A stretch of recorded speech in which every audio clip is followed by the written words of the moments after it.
ప్రజని గళం ప్రజాబలం AR5 news కి స్వాగతం.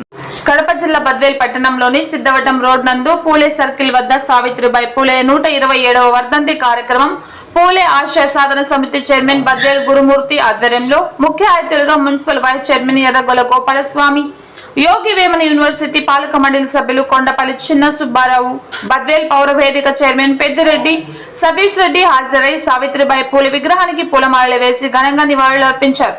ఈ కార్యక్రమంలో పూలే ఆశయ సాధన సమితి చైర్మన్ బద్వేల్ గురుమూర్తి మాట్లాడుతూ స్త్రీలు చదవకూడదు అనే ఆనాటి సమాజంలో స్త్రీ విద్య ద్వారానే కుటుంబం, దేశం అభివృద్ధి చెందుతుందని, తన భర్త మహాత్మా జ్యోతిరావు పూలే వద్ద విద్య నేర్చుకుని భారతదేశంలోనే మొట్టమొదటి అంటరాని బాలికల విద్యా కొరకు 1948 పూణేలో తన భర్తతో పాటు చేసి పాఠశాలలో ఉపాధ్యాయురాలుగా స్త్రీ విద్యాభివృద్ధికి కృషి చేసిన భారతదేశ ప్రథమ మహిళా ఉపాధ్యాయుని మాతా సావిత్రిబాయి పూలే. తన భర్త మహాత్మా జ్యోతిరావు పూలే అడుగుజాడలు నడుస్తూ అనేక సామాజిక ఉద్యమాలలో పాల్గొని భర్త మరణ అనంతరం ఆయన ఉద్యమాలను అత్యంత ధైర్య సాహసాలతో కొనసాగించిన దిశాలి అన్నారు.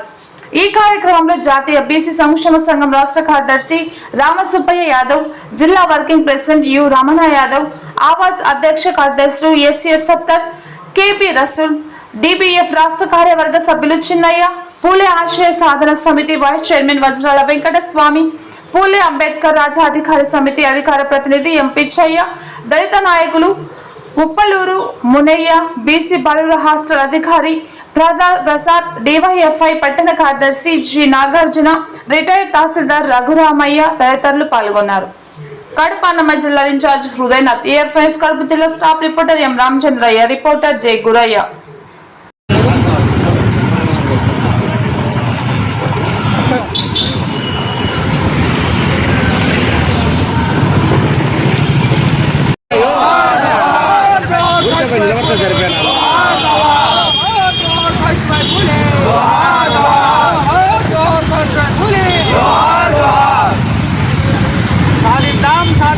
మాతా సావిత్రిబాయి పూలే ఆశయాలను సాధిద్దాం, సావిత్రిబాయి పూలే ఆశయాలను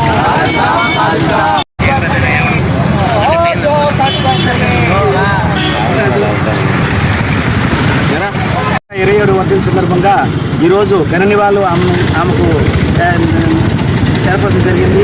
ఎందుకంటే గత బ్రిటిష్ ప్రభుత్వంలోనే మహాత్మా జ్యోతిరావు పూలేకి మహాత్మా బిరుదు వచ్చింది. అంటే ఆయన ఎంతటి మహానుభావుడైతే బ్రిటిష్ ప్రభుత్వమే మహాత్మా ఇచ్చింది. ఎందుకంటే బ్రిటిష్ ప్రభుత్వమే ఈరోజు మనకు భారతదేశానికి 3 మహానుభావులు. ఒకరు వచ్చేసి మహాత్మా జ్యోతిరావు పూలే, 2 వచ్చేసి మహాత్మా గాంధీ, 3 వచ్చేసి మన డాక్టర్ బిఆర్ అంబేద్కర్.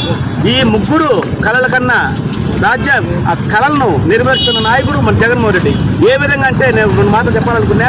ఎందుకంటే ఈరోజు అందరికీ విద్య, మహాత్మా జ్యోతిరావు పూలే ఆశయం అందరికీ విద్య, అందరు చదువుకుంటేనే ఆ గ్రామం బాగుపడుతుంది, ఆ జిల్లా బాగుపడుతుంది, ఆ దేశం బాగుపడుతుంది అనే కాన్సెప్ట్తో మహాత్మా జ్యోతిరావు చేయడం జరిగింది.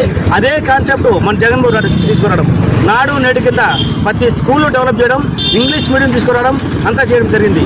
2 మన మహాత్మా గాంధీ, ఆయన ఏంది గ్రామ స్వరాజ్యం.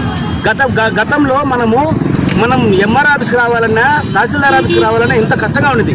ఈరోజు ఆయన కళ్ళేంది ప్రజల దగ్గరికే పాలన పోవాలా, ప్రజల దగ్గరికే మన గ్రామ స్వరాజ్యం తీసుకురావాలని ఆశయంతో ఇచ్చారు.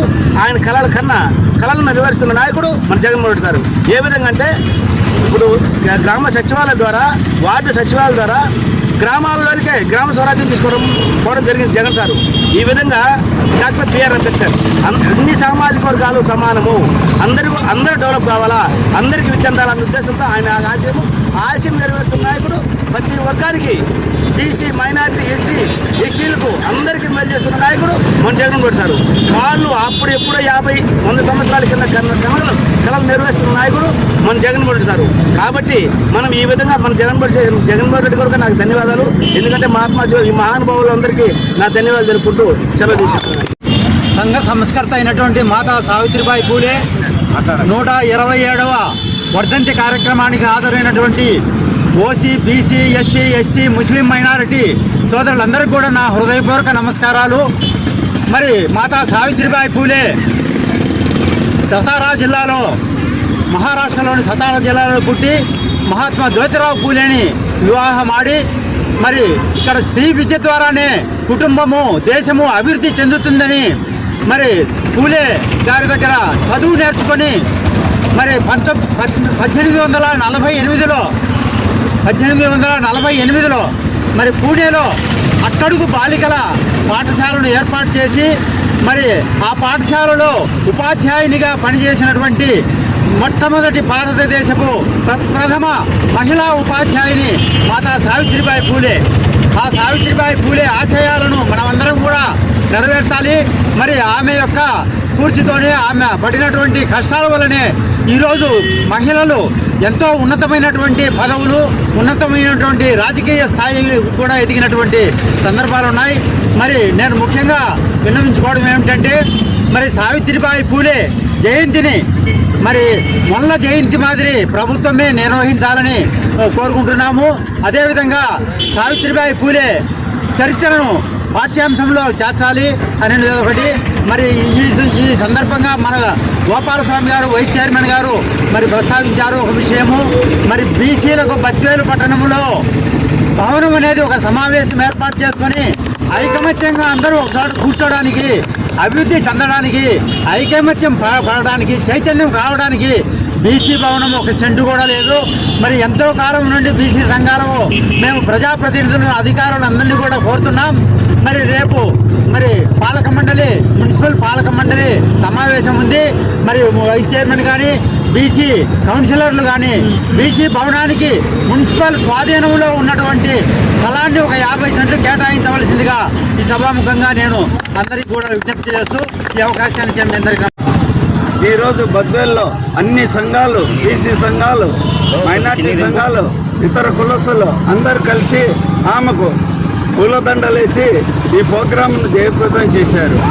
ఆమె గారు చేసిన సేవలు మొదటి స్కూల్ను ఏర్పాటు చేసి ఉన్నత కులాల వారు వ్యతిరేకిస్తున్నా కూడా ఆమె ఈ ఎస్సీ ఎస్టీ వాళ్ళ కోసమై ఎంతో అవమానాలు పాలై వృద్ధ చల్లించుకుంటూ తను మళ్ళా డ్రెస్ మార్చుకుంటూ రిటర్న్ వచ్చి స్కూళ్ళకు చదువు చెప్పుతూ పిల్లలను డెవలప్ చేస్తూ హరిజనవాడలమ్మడి తిరిగి ఆ కాలంలో వేరే కులస్తులకు చదువు చెప్పడం అంటే మహా కష్టంగా ఉన్నది. అటువంటి టైంలో ఆమె అవమానాలు పడినా కూడా ఎనుకబడలేదు.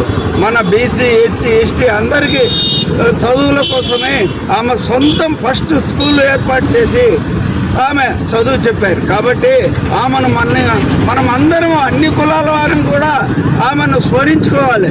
ఈ పోదు ఆమె 127వ వర్ధంతి కాబట్టి ఆమెకు మనస్ఫూర్తిగా మనం ధన్యవాదాలు తెలుపుకుంటూ ఆమె వర్ధంతిని మనం వీలైన కాడికి జయప్రదం చేస్తూ ఇంతటితో